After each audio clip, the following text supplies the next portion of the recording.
തമിഴ്നാട് മുഖ്യമന്ത്രി ആയ ശേഷം റിലീസായ വിജയുടെ ചിത്രം ജനനായകൻ ബ്ലോക്ക്ബസ്റ്റർ വിജയത്തിലേക്ക്.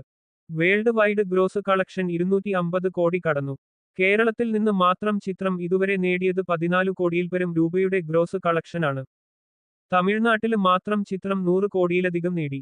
ഇതു തുടർച്ചയായി 9ാം തവണയാണ് ഒരു വിജയ ചിത്രം തമിഴ്നാട്ടില് മാത്രം 100 കോടിയിലധികം നേടുന്നത്. റിലീസ് ദിനം മുതൽ വാരാന്ത്യത്തിലും ഹൗസ്ഫുൾ, ഫാസ്റ്റ് ഫില്ലിംഗ് ഷോകൾ ലഭിച്ച ചിത്രത്തിന് പ്രവൃത്തി ദിനമായിട്ടും ആദ്യ തിങ്കളാഴ്ചയും ഹൗസ്ഫുൾ, ഫാസ്റ്റ് ഫില്ലിംഗ് ഷോകളാണ് ലഭിച്ചത്.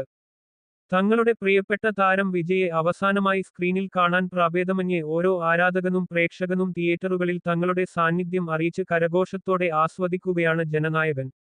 ഇന്ത്യൻ സിനിമാ ചരിത്രത്തിൽ ഇത്രയധികം പ്രതിസന്ധികളിലൂടെ കടന്നുപോയി തിയേറ്ററിൽ റിലീസായി ബ്ലോക്ക്ബസ്റ്റർ ആകുന്ന ആദ്യ ചിത്രം കൂടിയാണ് ജനനായകൻ.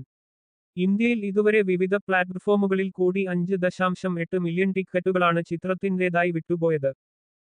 വിനോദ് സംവിധാനം ചെയ്യുന്ന ജനനായകൻ ചിത്രത്തിലെ പ്രധാന റോളുകളിൽ ബോബി ഡിയോൾ, പൂജ ഹെഗ്ഡെ, മമിത ബൈജു, പ്രകാശ് രാജ്, ഗൗതം വാസുദേവ മേനോൻ, നരേൻ, പ്രിയാമണി തുടങ്ങി വമ്പൻ താരനിരയാണ് ചിത്രത്തിലുള്ളത്.